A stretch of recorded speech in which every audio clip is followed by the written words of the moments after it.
Hello, and welcome to Atlantic Springs Church Services.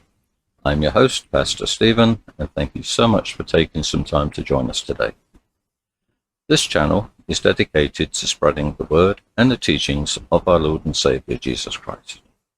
Each week, we shall be hearing messages from different pastors within the Christian faith. This is a not-for-profit site, but if a service touches your heart, the giving information for the contributing pastor's church shall appear at the end of this service.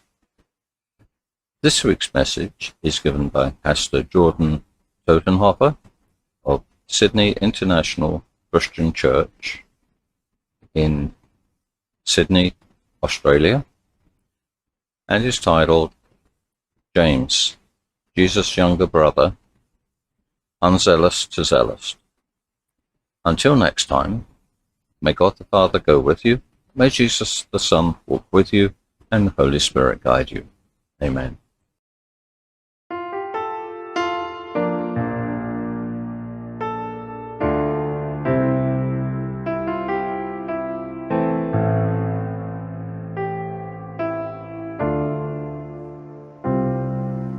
A thousand generations falling down in worship to sing the song of ages to the Lamb. And all who've gone before us, and all who will believe, will sing the song of ages to the Lamb. Your name is the highest, and your name is the greatest, and your name stands above them all. And all thrones and dominions and all power and position, your name stands above them all. And the angels cry, holy, all creation cries, holy.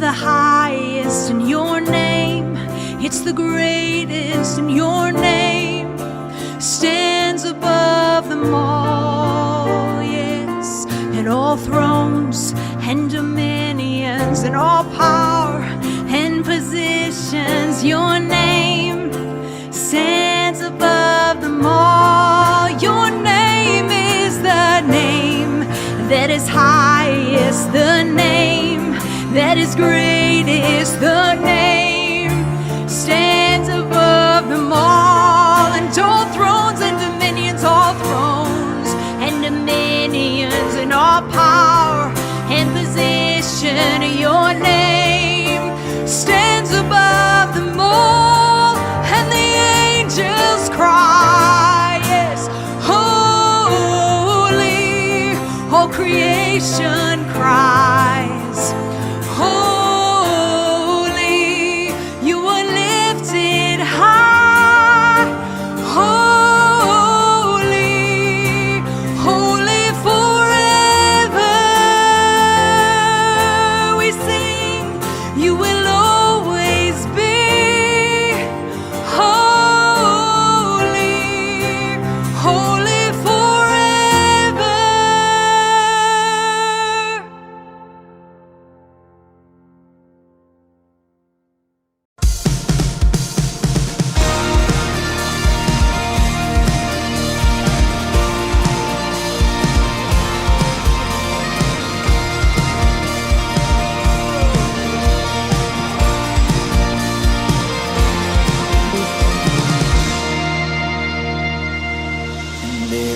Shadow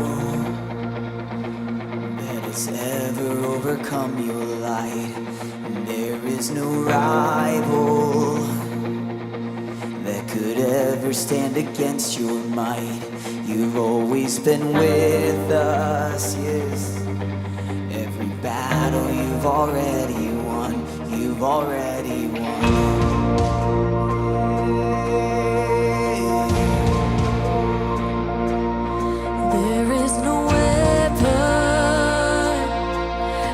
has ever left a mark on you.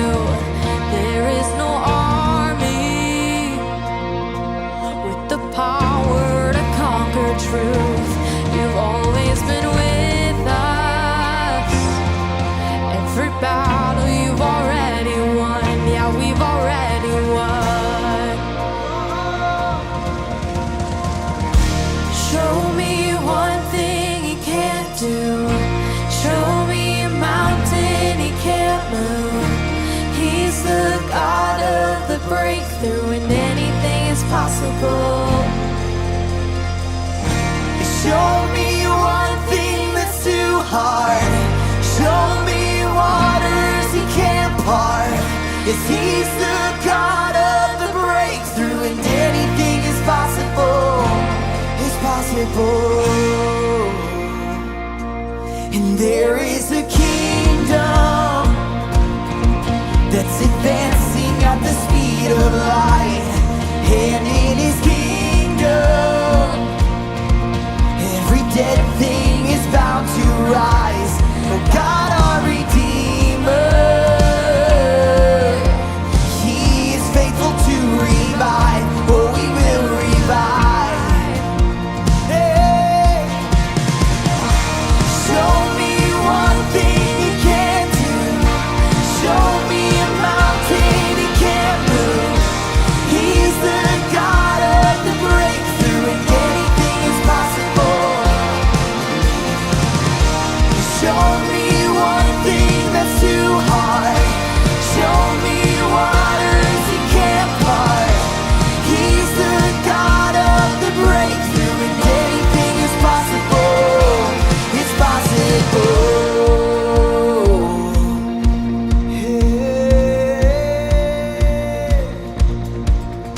All of my fear I will turn into praise. Shake off despair as I sing out your name.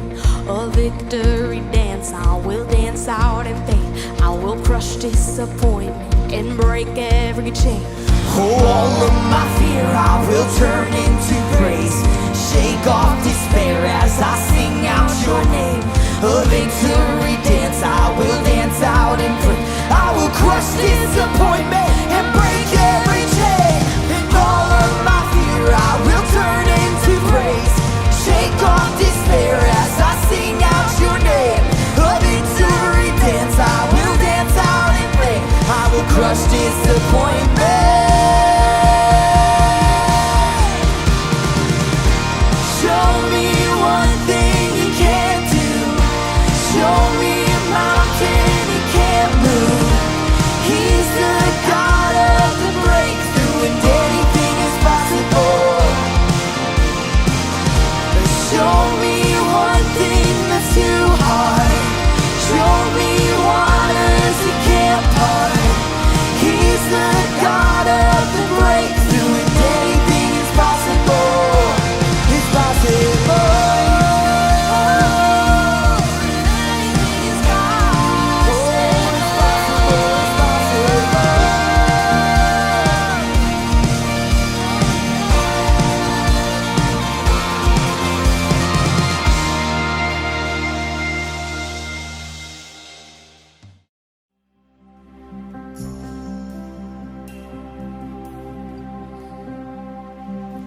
When it feels like the dark lingers longer than the night, when the shadows feel like giants, and are you chasing me down? Tell me, where could I run from your light? Where could I hide? And within your precious thoughts, there's no hiding from your love. Highs and lows, Lord, you're with me either way it goes.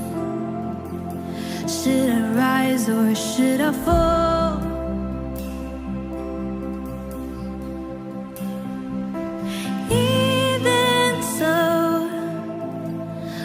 Lord, your mercy isn't even full. You're too good to let me go. Should I dance on the heights or make my bed among the depths? Your mercy waits at every end, like you planned it from the start. Oh, should the dawn come with wings and find me far side of the sea, there your hand still fastens me ever closer to your heart. Oh, highs and lows, Lord, you're with me either way it goes. Should I rise or should I fall?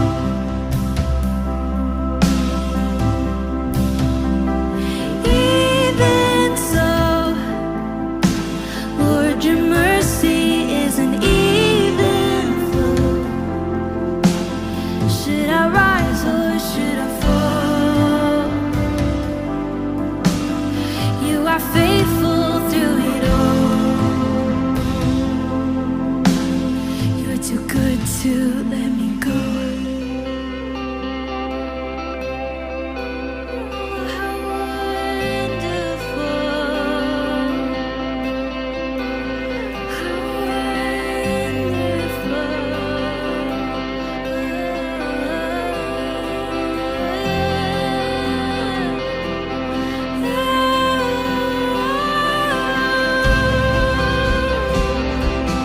You're too good to let me go. I know you never let me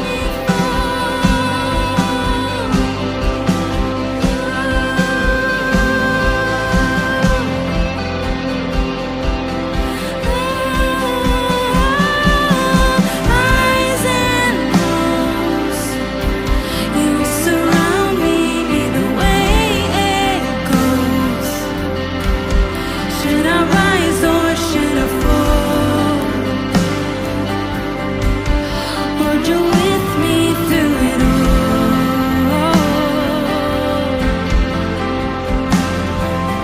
Highs and lows, in the rhythms of your grace I know. Should I rise or should I fall? You're so faithful through it all. You're too good to let me go.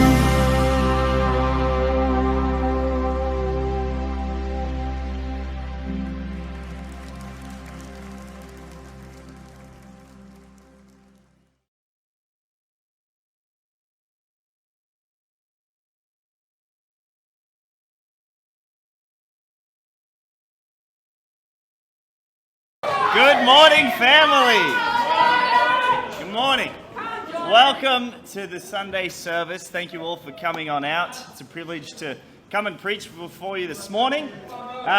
With only 5.5 weeks left of the year, which doesn't feel real. I remember the beginning of the year. I remember the fireworks. I remember setting out New Year's resolutions. I don't think I've done a single one of them. I've got 5 weeks left. So yeah, if you haven't ticked off any of yours, get cracking. But this morning I've sent out the lesson notes. If you don't have them, just nudge the person to your left or right. They can send them to you. We're going to look at James, Jesus' little brother.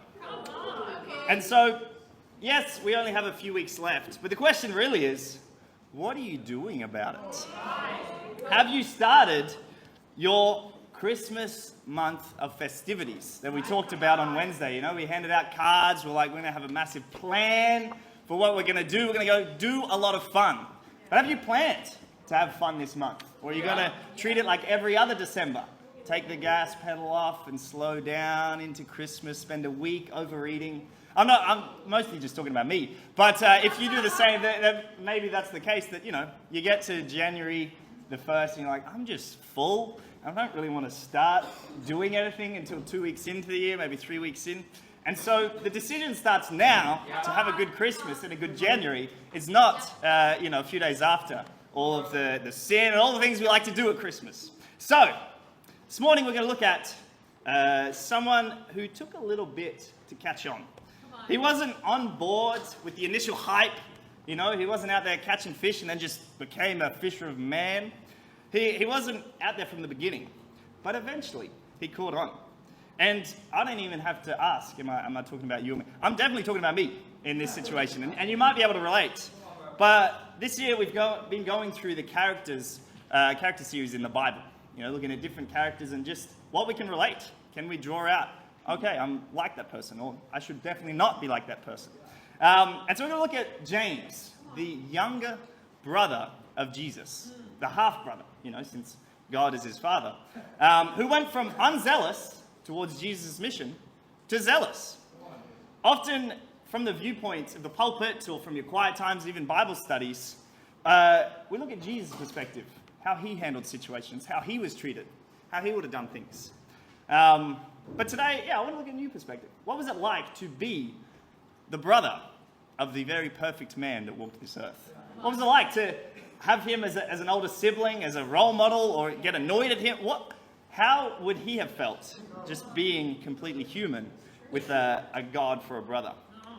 What was it like to be the brother of someone who will continue to love you when you treat them poorly, when you don't want to love them back, that Jesus would have just kept loving James, even though he would have been, a brat sometimes, as we can all be if we have siblings.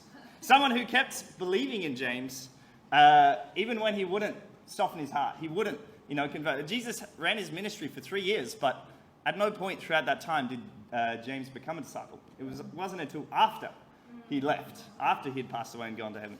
And so many of you may not be in the very specific situation of being or trying to convert your younger brother or younger sibling, or being a sibling of a disciple. But you do have someone in your life, maybe a family member, your mum or your dad, your aunt or your uncle, your grandma or your grandpa, someone that you care about, that you're like, I want them to become a disciple. I want to give my heart to, I want to see them and the impact that they can do.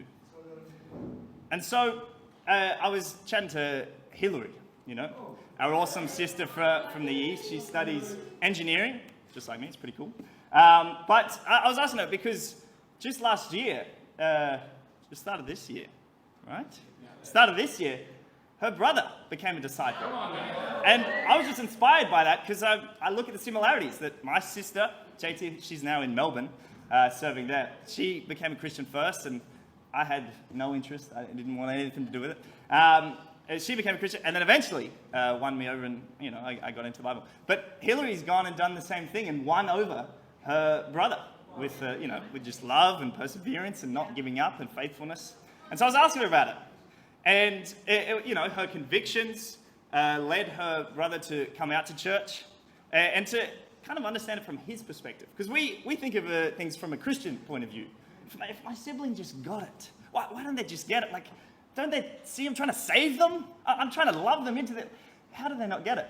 But obviously, we were non-Christians once, and so we maybe used to think like that, but we may not think like that anymore.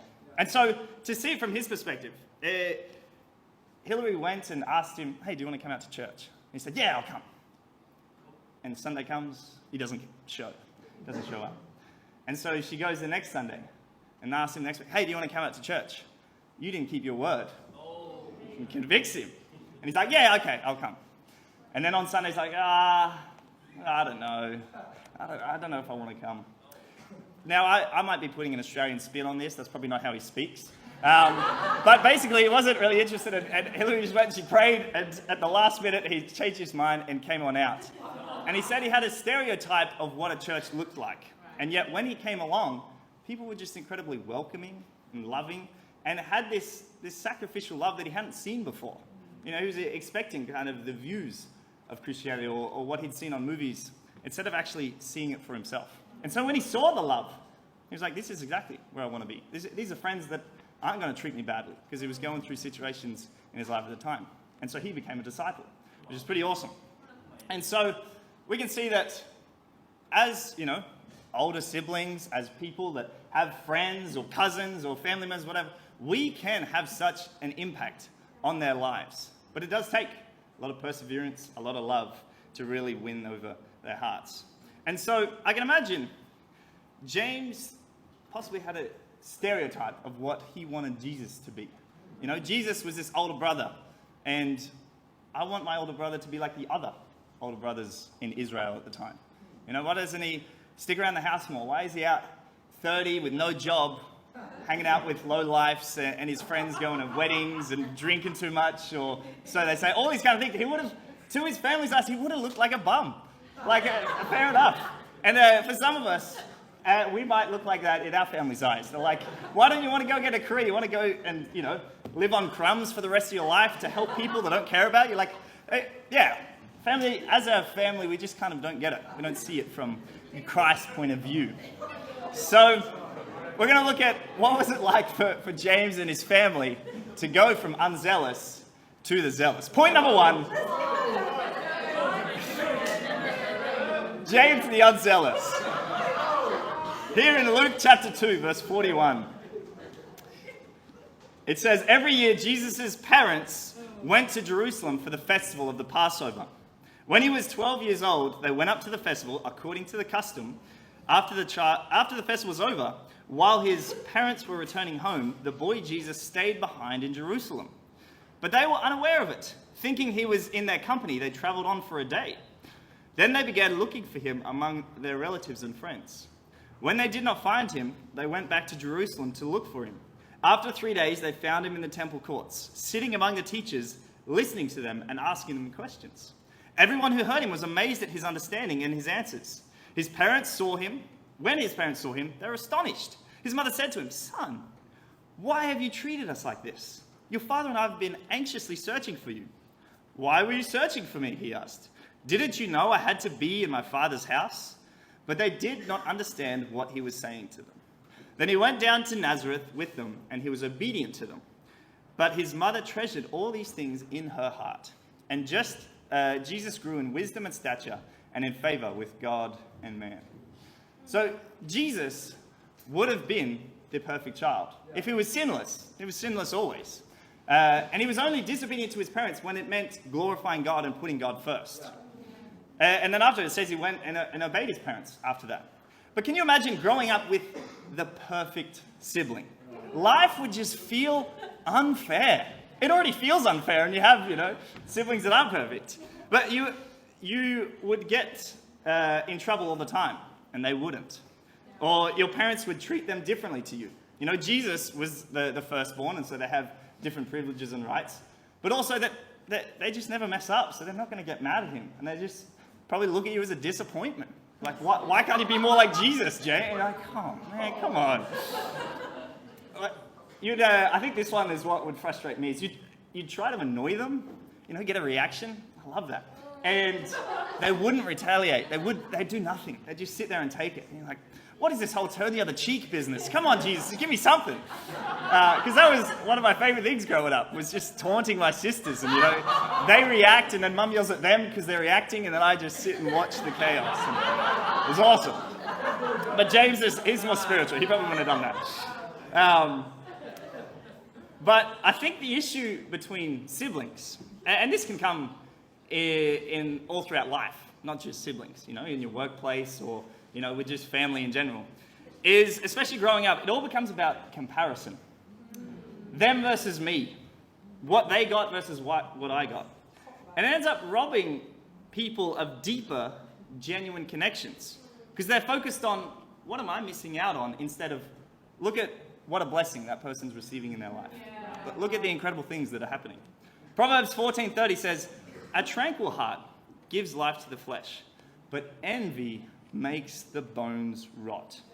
It causes us to grow more and more embittered towards our family, or to other people in our lives because we feel like life is unfair. It can often be said that comparison is the thief of joy. You see, Jesus' family compare Jesus to the other firstborn sons in Israel at the time. They would have went around saying, why doesn't he follow the customs, the traditions of the day? Well, why doesn't he follow the norm, the patterns? You know, here in Mark 3, 20-21, then Jesus entered a house and again a crowd gathered so that he and his disciples were not even able to eat. Then his family heard about this. They went to take charge of him, for they said, he is out of his mind. Jesus' family here find out where Jesus was and what he's up to, and they come to take charge of him, control him. They decide what he gets to do. Some people believe at this point in time that Joseph, Jesus' earthly father, had passed away, which meaning in ancient Israelite customs and tradition, the man of the house would become the firstborn son. And it's his responsibility to look after the house, to protect her own, so he would need to provide for the family and look after his mother. And because Jesus trained underneath Joseph as a carpenter, the expectation would have been, all right, well, he's a trained and qualified carpenter. He's going to go and work as a carpenter, get a job, look after our family, and be at home. And yet, as we very much know, he wasn't doing any of that. So you can understand, even from their perspective, the frustration. Because, Jesus, you claim to be spiritual, and yet you're not even following these basic principles of looking after your family.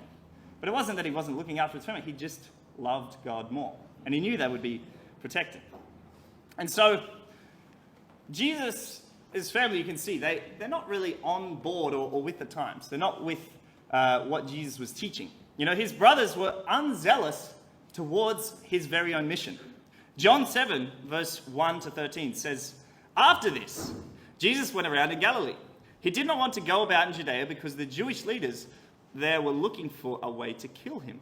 But when the Jewish festival of tabernacles was near, Jesus' brothers said to him, leave Galilee and go to Judea, so that your disciples there may see the works you do.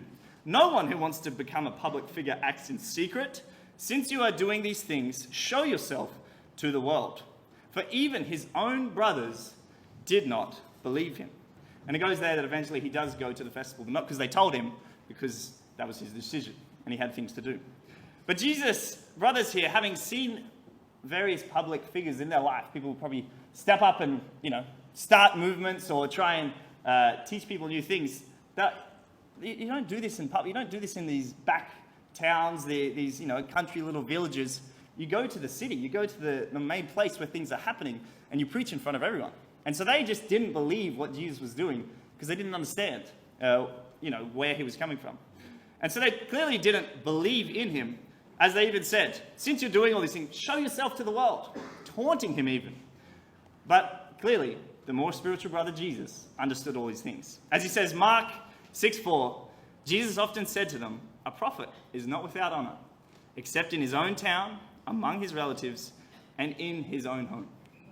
It's not uncommon for those who go on to do great to be doubted by their family. And I was looking up some of the famous people around today. And if you've heard of Yao Ming, okay, sweet. I was hoping that some people would know that. For the basketballers out there, one of the very first Chinese Hall of Famers in basketball. And when I actually looked at, his background, his story, his career, his parents were athletes. He got his height. He's a very tall man. He got his height from them.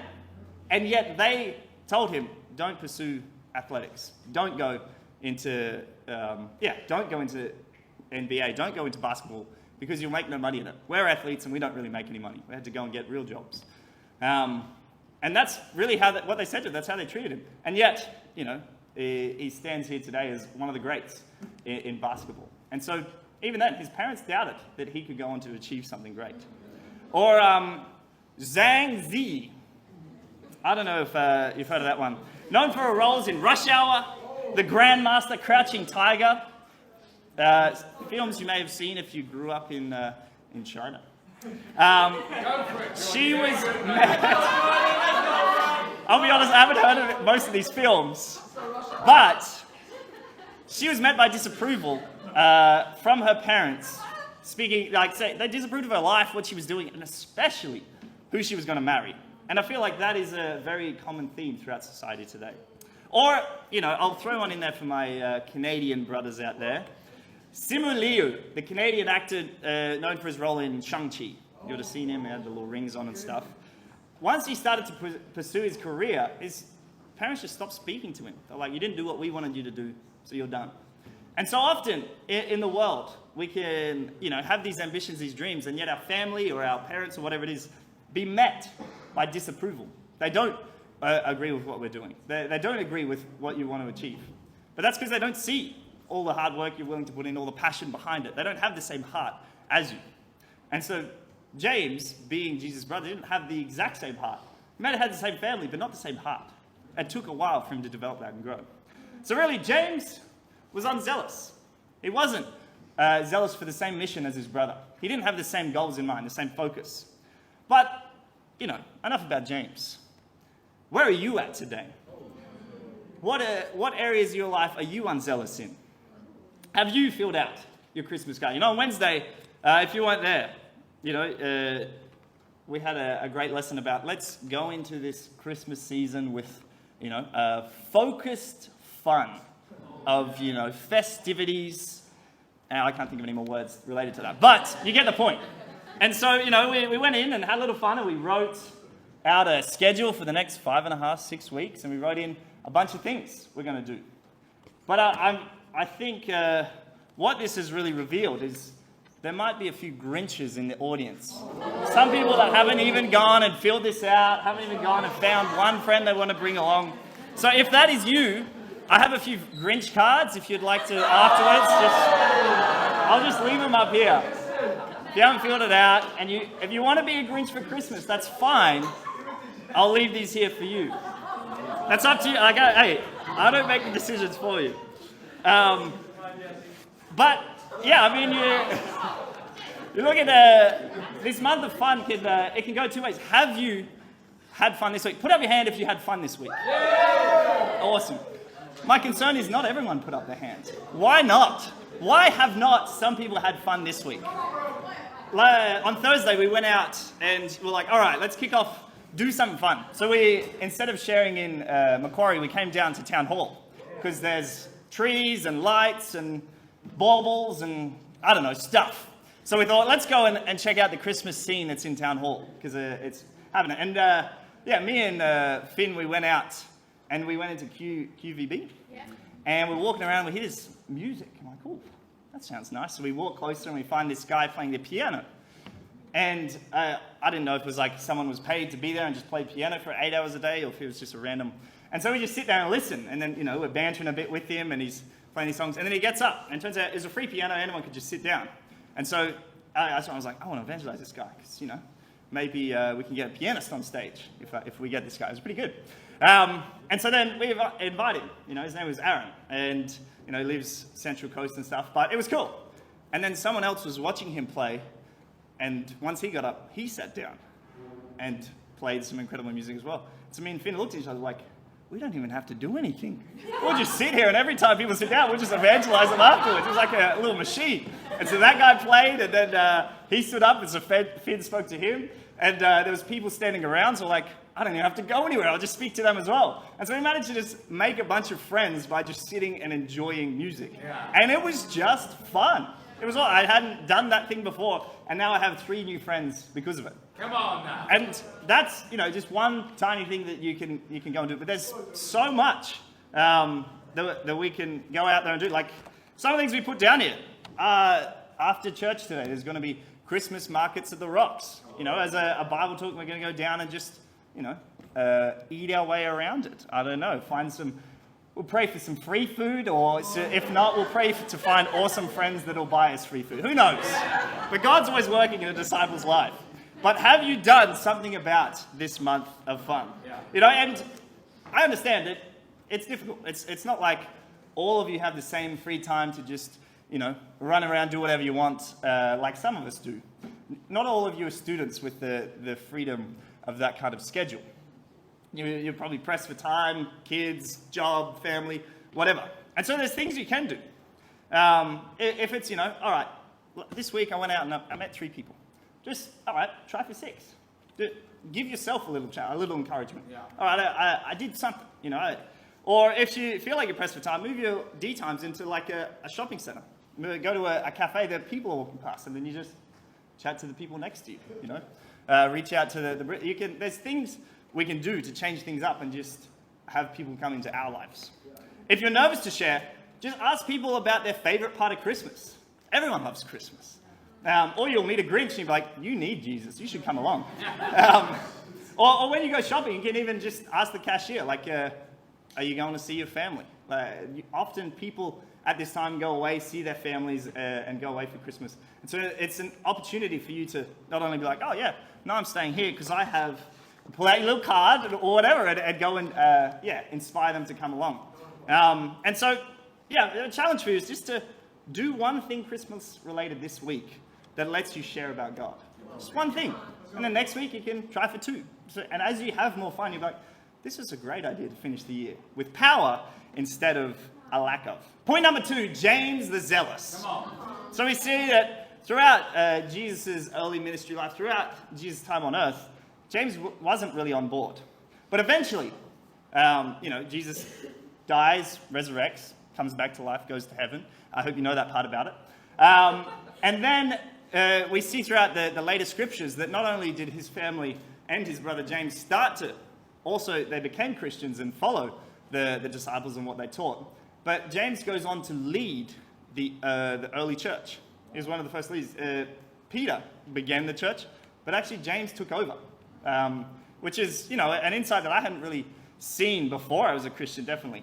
But in James chapter 1, verse 1, it says, James, a servant of God and of the Lord Jesus Christ, to the 12 tribes scattered among the nations, greetings. So both Paul and Peter, major influences in the early church, acknowledge him as the leader in Acts 12, 21, and 15. But not only does he send out a letter to, encourage and, rebuke when necessary, all of the churches around that area, but he humbly calls himself a servant of Jesus. Doesn't even use the opportunity to boast or to, use his own praise or glory and be like, I'm Jesus' brother, you should listen to me. No. I'm just a servant of Jesus. And so James really embraced his brother's teaching, not looking to become great, but considering himself least among the disciples and others, in which made him great when he chose to be a servant. Because as his brother taught on the previous verses in Matthew 20, Jesus called them together and said, you know that the rulers of the Gentiles lord it over them, and their high officials exercise authority over them. Not so with you. Instead, whoever wants to become great among you must be your servant. And whoever wants to be first must be your slave. Just as the Son of Man did not come to be served, but to serve, and to give his life as a ransom for many. All throughout the scriptures of James, it's about 5 chapters, you can see parallel principles and teachings that are found incredibly similar to all of Jesus' teachings. You can almost, match it up verse for verse with, you see something in James, like, oh, Jesus taught a very similar principle. And obviously, he was a disciple and a leader within the kingdom. But imagine the amount of time that Jesus and James spent discussing when they were in their 20s about life, morality, God, the state of Israel, and just where they were at in general. James, not understanding who Jesus was while he was on earth, still would have had a lot of these principles that they talked about instilled in him from their time together, living under the same roof. Because, as I said, many of you know that my sister Jess is a disciple. She's down in Melbourne. And she became a Christian 5, 6, maybe 7 years ago. I'm not very good with numbers. Much like Hillary and Young, she is the one that actually brought me out to church. But growing up, Jess and I would discuss world issues, challenges in, around the world kind of things, and things that we were passionate about. A lot of things that she was passionate about would inspire me to want to go and do similar things. After she graduated high school, she went and traveled the world. She went to, Thailand instead of going to schoolies and helped, people that are being exploited. And so I was like, I want to go and travel as well. She, as a teenager, she looked at skateboarding and was like, that's cool. So I got into skateboarding. And so I look back now realizing how much of an influence that our siblings can actually have on our life, who we become, what we enjoy. She became a disciple. I was not interested. I did not care about that. It took her I think 2 or 3 years. She invited me out. We came here. Sean, who's out leading our church in Samoa, he was preaching the word, and he's preaching, Christians cannot be yoked to unbelievers. And I was sat there with a very unbeliever girlfriend at the time, who I'd been dating in high school, and I was just like, nah, I don't know, cool story, bro. I was just not, I didn't want to hear it. And then a year and a half later, she invited me again, and it was right before our conference. And my own dad, who's not a disciple, he even came to that conference. And it was 3 days before, and I flew into Sydney. I came to church. Everyone was super encouraging, and Jordan, I hear you're moving to Sydney. When are you moving to Sydney? I hate Sydney. I'm not moving here. And I didn't come to the conference, and I still didn't become a disciple. And it wasn't until a few months later that I got reached out. She brought me to the church in New Zealand, and I don't know what it is. Maybe it's the weather over there, or the food, or something was different. I was like, all right, you got me. I'll study the Bible. I'll become a disciple. Just from my perspective, seeing someone who was just clearly more spiritual all throughout my life as a teenager, she was definitely more spiritual than I. I had, girlfriends in high school and was partying and doing all these things, whereas, she would go to youth group and she had a Bible. I don't know if she read it, but she had one. And, it took a lot of conviction and perseverance. I love. She prayed for over a year and a half for me to become a disciple before, my heart softened and I actually did. From my point of view, I just wasn't interested. And I guess God's working at different times throughout your life to open you up when you're ready. So, are you zealous towards your family? A lot of us often go back for Christmas. A lot of you are either heading back to your home countries or heading back to where you are, or even just within Sydney, going back and spending time with your family. But some of us aren't too excited about going home to non-Christians, to having to deal with our family, with the issues, have those conversations. What are you doing with your life? They just can challenge us on a lot of things, or you're just around people who aren't spiritual and they don't hold you accountable to the standards of the Bible. But instead of going home and letting them lead us unspiritually, should preempt it. Go home and plan, all right, for the next few weeks, I'm going to call them every week and just check up on them. Love them before you go home, so that when you get there, it's just going to be a pleasant time. Yeah. We can actually go and take charge of these situations and make Christmas so much more enjoyable. Yeah. So ultimately, Christmas is a time that usually means, well, especially for me, kind of take your foot off the gas pedal. Slowly roll into December, slump around for a month, overeat, come back and need a lot of spiritual repair. And that might just be me speaking. But that's why I'm so excited to go into this month of just festivities, of fun, to actually have focused fun and do something about this month. Because while many people look at December as a time where we can just, relax, and kind of slow down, we as disciples could go into this with the mindset of, I'm going to do something. I'm going to finish the year strong. Imagine January 1st, you're sitting there watching the fireworks with your new best friend that became a disciple throughout December. God did that to me last year. I did not expect it. It was not me at all. But God allowed Jeremy to study the Bible. And right before Christmas, like a week or two before, he became a disciple. Come on, man. And so, we're there, New Year's, having a Christmas service. And he's there, fresh out of the water, just excited to live for God.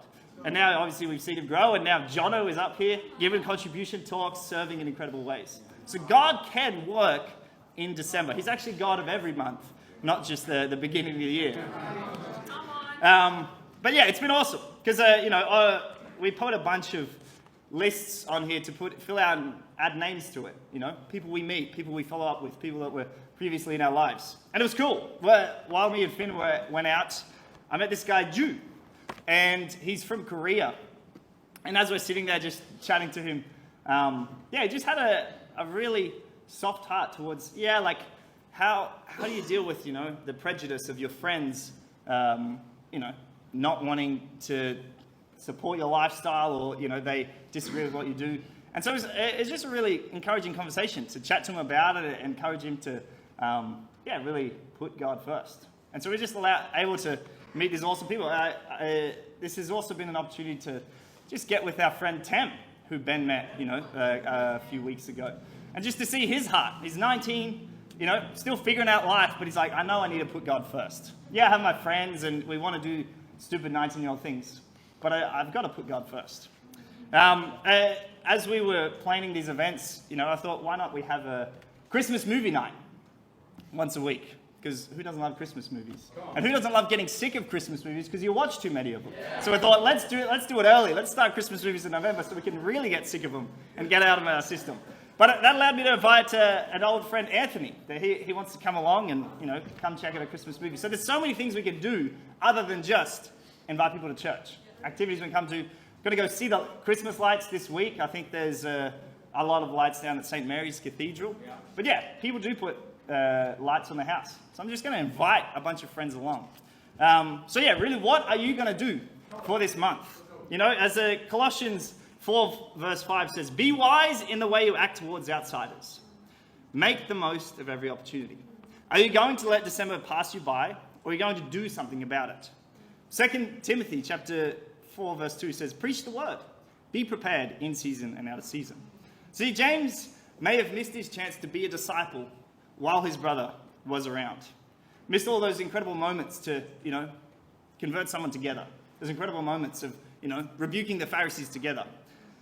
But the cool thing is that he didn't give up. He didn't just not become a disciple at all. He still went and did something incredible with his life and went on to lead the church and just win over a lot of souls. And so for you, there's someone in your life, someone special to you, someone that, whether it is your sibling, whether it is a friend of yours, a co-worker, your relatives, people that you go and see at Christmas, that you can have the exact same impact because you're still here and they're still here. So in conclusion, title of my lesson, James, the younger brother of Jesus. James, the unzealous, he didn't understand Jesus' mission, didn't understand what he was going after until Jesus was gone.